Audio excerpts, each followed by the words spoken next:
నమస్తే. కొత్త హీరో, హీరోయిన్‌లతో పెద్ద బడ్జెట్‌లో సినిమా తీస్తే ఎలా ఊహించుకోవచ్చు మనం? అంటే అది హిట్ అవుతుందా? లేకపోతే ఇంకేంటి? అలాగే సినిమా తీసే విధానం ఎలాగా ఉండొచ్చు. సో, ఈ 'నాగబంధం' అనే సినిమా అయితే రిలీజ్ అయింది. దీనికి సంబంధించి ఆల్‌మోస్ట్ కొత్త వాళ్ళే కనిపిస్తూ ఉన్నారు. మరి అంత పెద్ద బడ్జెట్‌ని డేర్ చేసి పెట్టడంలో సాహసానికి సంబంధించి ఆ డైరెక్టర్ గాని, ప్రొడ్యూసర్ గాని సో, ఈ డీటెయిల్స్ మనం మాట్లాడుకుందాం. అలాగే దాని రివ్యూని కూడా తెలుసుకుందాం. మనతో పాటు సీనియర్ జర్నలిస్ట్ దాము బాలాజీ గారు ఉన్నారు. సార్ నమస్తే సార్. నమస్తే అండి. 'నాగబంధం' యాహ్! వినడానికే కొంచెం టైటిలే కొంచెం డిఫరెంట్‌గా ఉంది. And yeah! కొత్త టీమ్ అని అంటూ ఉన్నారు. సో, బడ్జెట్ కూడా చాలా హై అని అన్నారు. సో, ఎట్లా ఉంది సార్? అంటే రివ్యూ ఎలా ఉండొచ్చు? అంటే కొత్త అంటే రిలేటివ్‌లీ అండి. 'విరాట్ కర్ణ' అబ్బాయి అంతకుముందు 'పెదకాపు' అనే సినిమాలో చేశాడు. హ్మ్. సో, ఏదేమైనా అంటే పెద్ద మార్కెట్ లేని ఆర్టిస్ట్‌లను పెట్టుకొని, హీరోని పెట్టుకొని ఒక 100, 150 కోట్లు ఖర్చు పెట్టి తీయడం అనేది సాహసమే అని చెప్పాలి. ఇవాళ సినిమాలు పెద్ద హీరోలతో తీయడానికే టెన్షన్ పడే పరిస్థితి ఉంది. బిజినెస్ అవుతుందా లేదని. పెద్ద హ్మ్. పెద్ద 'ప్రభాస్' లాంటి సినిమాలే పోతున్నాయి. దేశంలో అన్ని చేంజ్ అయ్యాయి. మీ నగలు కూడా చేంజ్ చేయండి. మీ పాత నగకు గ్రాముకి 150 రూపాయలు ఎక్స్ట్రా పొంది కొత్త నగలు తీసుకోండి. అదే తక్కువ తరుగుకు మీ లలితలో మాత్రమే. పెద్దికైతే కంప్లీట్‌గా రికవరీ కూడా కాలేదు. అలాంటి ఒక స్థితిలో ఒక 100, 150 కోట్లు పెట్టి ఒక పెద్ద సినిమాని చేయడం అనేది రిస్కీ అనే చెప్పాలి. అయితే ఈ డైరెక్టర్ అభిషేక్ నామా ఆయన సినిమా ఫీల్డ్‌కి కొత్త కాదు. ఆయనకి ఇంతకుముందు ప్రొడ్యూసర్‌గా సినిమాలు చేశారు. సో, ఆయన ఇప్పుడు డైరెక్ట్ చేశారు ఈ సినిమా. ఇది ఆయన చెప్తున్నదేందంటే అనంత పద్మనాభ స్వామి కేరళలో హ్మ్. అప్పట్లో ఒక గది మూసేసి ఉంటారు. ఆ అవును. గదిని తెరవరు అనే ఒక వార్తలొచ్చాయి. ఆ గదిలో ఏముంది అనే చర్చ కూడా నడిచింది. అదే పాయింట్ నేను తీసుకొని అలాంటి గది తెరిస్తే ఏమవ్వచ్చు అన్న యాంగిల్‌లో నేను చేశానని చెప్పాడు. ఓకే. సో, బిగినింగ్‌లో 100 కోట్లు అనుకోలేదు. అది అవసరం మేరకి పెరుగుతా వచ్చిందని చెప్పారు. సో, ఇప్పుడు ఈరోజు రిలీజ్ అయింది అది దేశవ్యాప్తంగా ఒక పాన్ ఇండియా సినిమాగా రిలీజ్ అయింది. ఆల్రెడీ బజ్ కూడా కొంత క్రియేట్ అయింది. హ్మ్. చేయగలిగారు. పబ్లిసిటీ కూడా బాగా పెట్టారు. సో, ఈ సినిమా ఎలా ఉంది అనేది మనం చెప్పుకుందాం. దీంట్లో ఆర్టిస్టులు 'విరాట్ కర్ణ', తర్వాత నభా నటేష్ ఆ అమ్మాయి హీరోయిన్, హ్మ్. 'జగపతి బాబు', 'మహేష్ మంజరేకర్', 'అనసూయ', 'మురళీ శర్మ' మంచి హ్మ్. కాస్టింగ్ అయితే పెట్టారు. అట్లాగే టెక్నికల్ విషయానికొస్తే Abhishek Nama director, Kishore Annapareddy producer, Junaid Kumar and Abhishikt Kothapalli వీళ్ళిద్దరూ మ్యూజిక్ చేశారు. సుందర్ రాజన్ కెమెరా చేశాడు. సో, కథగా చెప్పుకోవాలంటే ఇది 1960స్‌లో ఆర్కియాలజీ రీసెర్చర్ ప్రభాకర్ ఉంటాడు. అతనికి అసిస్టెంట్లుగా ఇద్దరు స్కాలర్స్ ప పనిచేస్తుంటారు. సో, వీళ్ళు హిమాలయాల్లో ఒక బుక్ కనుక్కుంటారు. హ్మ్. ఇద్దరు ముఖ్యంగా వాళ్ళు స్కాలర్స్. అబ్దాలి అనే అబ్బాయి, టెస్లా అనే అబ్బాయి. ఈ ఈ దీంట్లో ఇది సీక్రెట్ బుక్ అనమాట. ఓకే. నాగబంధంకి సంబంధించిన సీక్రెట్ బుక్. ఈ బుక్ చేజిక్కించుకుంటే చాలా పవర్స్ వస్తాయన్న ఇది ఉంటుంది. దీన్నేమో గవర్నమెంట్‌కి ఇద్దామని టెస్లా అనుకుంటాడు.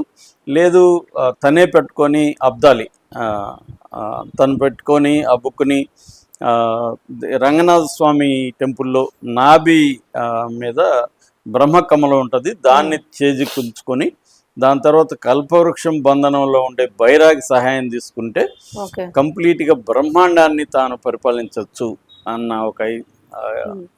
గోల్‌తో ఈ అబ్దాలి ఆ బుక్‌ని తస్కరిస్తాడు. హ్మ్. దాని తర్వాత ఇది విలన్ ట్రాక్ అనుకోవచ్చు. ఈ హ్మ్. అబ్దాలీనే ప్రధానంగా విలన్. ఇక హీరో ట్రాక్ వచ్చేసరికి రుద్ర ఇతని పేరు, హీరో పేరు. ఒక ట్రైబల్ క్యారెక్టర్ ఏంటి, ఆ ఫ్యామిలీ ఏంటి అవన్నీ మళ్ళీ చూపిస్తారు. ఆ తర్వాత మళ్ళీ ఫ్లాష్ బ్యాక్ కూడా ఉంటుంది. నాగా సాధు 17th సెంచరీ నాగ సాధు శివకి తర్వాత ఈ రుద్రకి ఉన్న సంబంధం ఒకటి ఉంటుంది. ఇవన్నీ మళ్ళీ ఫ్లాష్ బ్యాక్‌లో అవన్నీ వస్తాయన్నమాట. హ్మ్. సో, బేసిక్‌గా ఏందంటే ధర్మము, అధర్మము.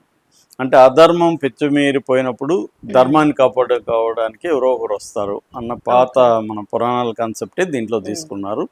సో, దాన్ని టెక్నాలజికల్‌గా సెటిల్ చేసి ఒక గ్రాండియర్‌గా చేయడం అనేది దీంట్లో కొత్త సబ్జెక్ట్ కొత్తది కాదు. ఇది సబ్జెక్టు మనం చిన్నప్పటి నుంచి బ్లాక్ అండ్ వైట్ కాలం నుంచి ఉన్న సబ్జెక్ట్ ఇది, ధర్మం అధర్మం. ఈ మధ్య కాలంలో సనాతన ధర్మం అనకుండా సనాతన ధర్మం అంటే అందరూ కనెక్ట్ అవుతున్నారు. అది ఎవరికి ఇప్పటివరకు నాకు సనాతన ధర్మం అంటే ఏందని చెప్పిన వాళ్ళు ఒకడు కూడా కనబడలేదు, కానీ ప్రతి ఒక్కరు సనాతన ధర్మాన్ని ఊగిపోతూ మాట్లాడడం అనేది కనబడుతుంది. సో ఆ యాంగిల్లోనే దీన్ని కూడా సనాతన ధర్మాన్ని నిలబెట్టడం కోసం హీరో క్యారెక్టర్ ఏం చేశాడు అనేది బేసిక్ లైన్. సో ఇది స్క్రీన్ ప్లే పరంగా చెప్పాలంటే ఓపెనింగ్ నేను ఇందాక చెప్పిన ఆర్కియాలజీ 1960s ఆర్కియాలజీ స్టార్ట్ అవుతుంది. ఇది కొన్ని ఇంగ్లీష్ సినిమాలు కూడా గుర్తుకొస్తుంటాయి మనకి.